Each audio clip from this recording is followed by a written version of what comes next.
Diddy really screwed up, and I'm not referring to his criminal trial, which has him sitting in prison right now, but it has to do with something that happened right before he got arrested. If you've seen the Netflix documentary about Diddy, The Reckoning, which 50 Cent produced, there's some footage there that had never been seen before. This is a photographer that Diddy hired to follow him around and document his life. That footage ended up going to 50 Cent. And maybe that's what Snoop went through. I don't know. But let the people know, because it was too early back then. You know, Pac just had died. So this one night, 50 called me up, and they got him on the phone, man. He was just talking. We was talking about old time shit. Sit down with Black Hands, sit down with with Puff kids, the whole Puff situation. Just when public interest seemed to be cooling off, a new wave of viral clips and online commentary reignited the conversation. This time, the spotlight unexpectedly turned towards Snoop Dogg. Across social media, provocative posts and attention-grabbing headlines began to suggest that Snoop was either facing behind-the-scenes pressure or being deliberately protected over material that never made it into the documentary. The speculation didn't stop there. Some voices started dissecting what the so-called gone deal actually represents, questioning what 50 Cent's project chose to expose and what it quietly avoided. Others analyzed Snoop Dogg's public silence and subtle reactions, wondering whether they were strategic or telling. In this breakdown, we cut through the noise to identify what's been confirmed, what remains unproven, and where online rumor ends and verified information begins. And he's speaking on, Tupac and Snoop being cool, and how, after Tupac got killed, Snoop started hanging out with Diddy. And, he also speaks on how, Snoop, he did the Steve Harvey show with Diddy after Tupac got killed. Check this out. Okay. It's downloading right now. Then you look at the scenario how everybody used Pac to make their stuff famous or make their project better. You got people who use their songs for Pac and tell them how much they love Pac, but they do songs for Puffy. You got Steve Harvey a whole bit that, this motherfucker telling, well, Pac going to everybody else. He brings Snoop and Puffy on there and say, these are dudes who's running this in the East Coast, West Coast. What's up, Snoop? What's up, Puff? Hey, whoa. Wait a minute, fellas here. Hold on. I know all about this East Coast, West Coast rivalry thing here, but we in Chicago now. This rivalry stuff, we gotta stop it, man. We stop that, we stop a lot of this violence. Yo, Steve, check this, man. All that East Coast, West Coast stuff is a bunch of media hype. It's been my dog from day one, you know what I'm saying? It's all good between me and him. That's my people. Real, that's what we came in for. We came in and light it up and ride it up. We never used your hand. Now, Pac, if you love Pac so much, how you with the motherfucker that everybody say got something to do with the first get down that happened to Pac in New York, then the second one. What you think about Suge comments? And I never asked you this before, but did you have an issue with Snoop hanging out with Diddy after Tupac got killed? I always felt that was wrong. I'm gonna just keep it real. I'm talking about from that, like now, okay. You know what I mean? I'm 46, Snoop probably early 50s. If he figured out now, he might go by the opinion like, okay, Puffy had nothing to do with Pac. We grown now. If he want to be his friend, no problem. But back then, that was just awkward.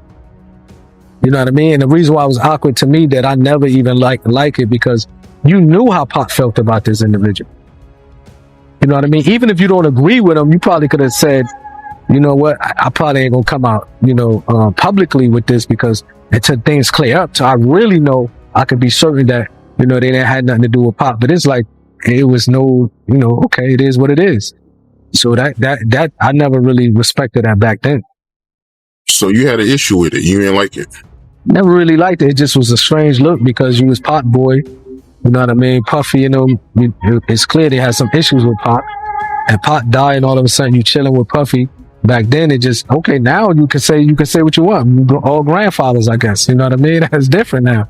But back then I think it was weird, it was tasteless. You know what I mean? It didn't seem like you really had that much love for Pac. You could have just, you know what I mean? Unless he pressure them or like question Puffy, like, yo, what's up with this? What's up with that? Then Snoop Dogg's name does not appear in any official court documents. He was never referenced in formal filings, nor was he mentioned in the federal case that resulted in Diddy's conviction. Yet, despite that absence, online conversations quickly began pulling him into the narrative. This pivot wasn't driven by legal proof, but by history. Decades of industry overlap and long-standing associations.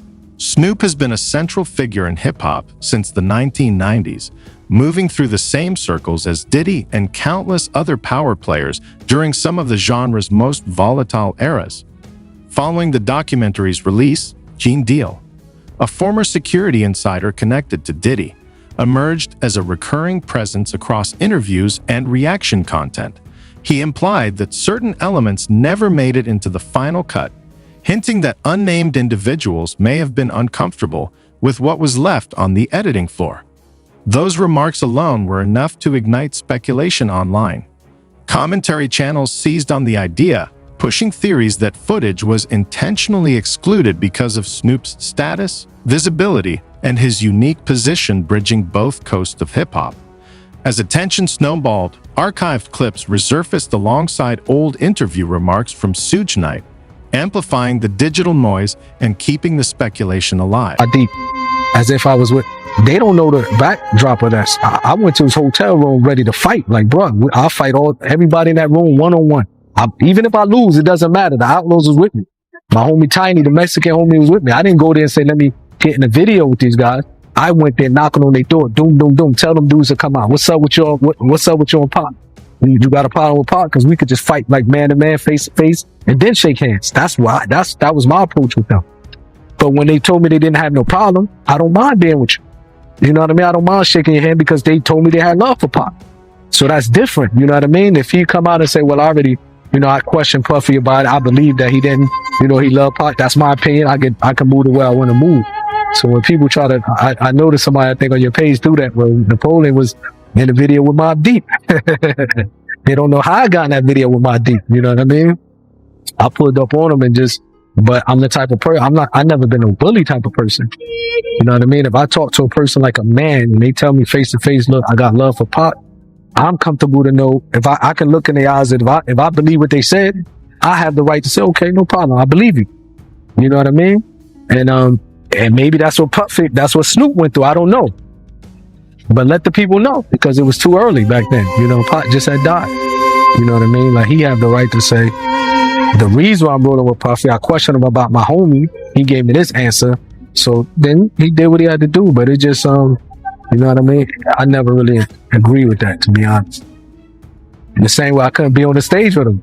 When they wanted to do that tribute, I just couldn't do it. Like, I really felt. If anything, the documentary leaned toward restraint at a time when sensational accusations are often used to chase clicks. The production was deliberate, naming individuals only when their involvement was backed by records or credible testimony.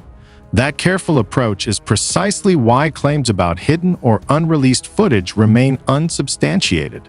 No verified videos have surfaced, and no legal documents reference Snoop Dogg. Nor have investigators publicly identified him as someone of interest.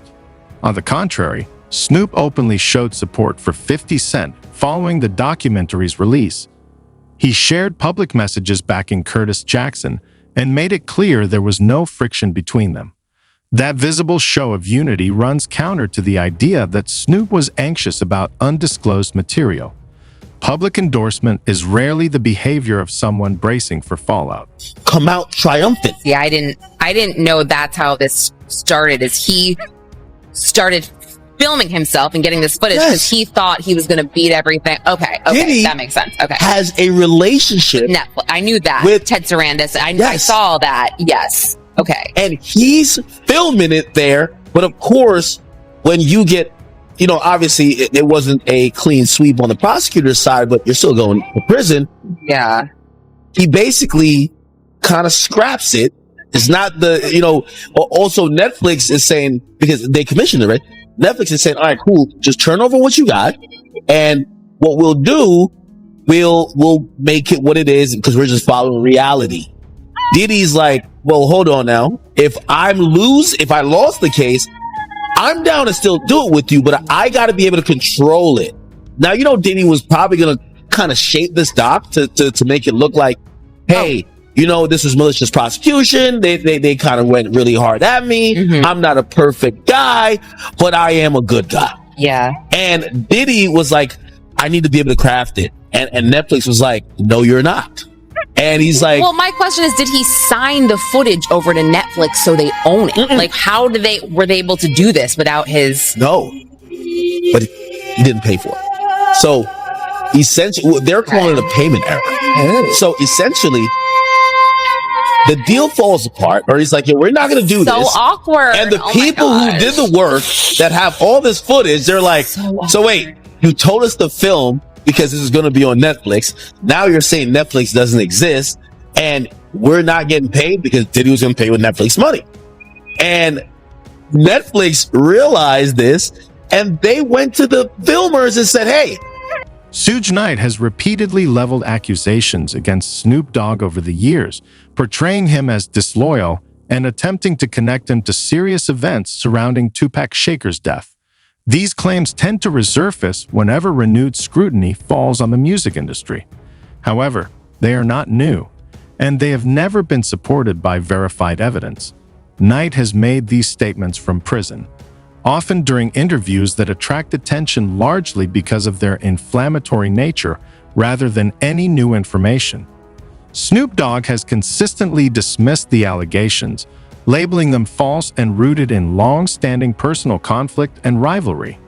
Most importantly, official investigations into Tupac Shakur's murder have never led to charges, accusations, or legal action involving Snoop Dogg. Despite repeated attempts to revive the narrative, no credible authority has ever substantiated Knight's claims. The modern-day rhetorical genius, a modern-day rhetorical genius. We're talking about the one, the great, the 50 Cent. All right. This guy's skill at rhetoric is absolutely next level. And this totally ties in with, you know, how he famously is a big fan of Sun Tzu, The Art of War. Now, rhetoric with a capital R, I can just give you the definition of that. That's basically public speech, particularly public speech that is to persuade. Any persuasive public speech is rhetoric, right? Now we kind of break that down into two subcategories of rhetoric with a lowercase r and dialectic. Rhetoric is essentially everything else, and really what moves the needle with like 97% of people and 100% of groups, okay, is in fact rhetoric with the lowercase r. So again, stuff like this, 50 Cent is an absolute master of. Basically, you know, he dropped this doc, this 50, this Sean Puffy Combs doc, and it's just kind of set the internet on fire. It's beating out Stranger Things. Like, it's a wild ride to watch, right? And one of the things that he does is he breaks down and they don't shug. So allegedly, they got paid $500,000. The $500,000 was paid to the guy on the right, all the way to the right. You see the guy on the right, Corey? He's the one allegedly that got the $500,000, and that money never went to Keefe or anybody else. The guy on the left is the one that stole the chain, the chain, which was a Death Row Records chain. That's a way of saying I got your rapper's chain, because if you were one of the guys, Death Row. So long story short, this whole thing is a recording that he said this. So what does Diddy do? Rob, can you pull up this song? It's a song called Black Rob, featuring Mark Curry and Mario Winans. If you can just type in lyrics, okay? So he gets $1 million. Can you go to the lyrics? And Diddy's in the lyrics when he gets started. Go a little bit lower. Can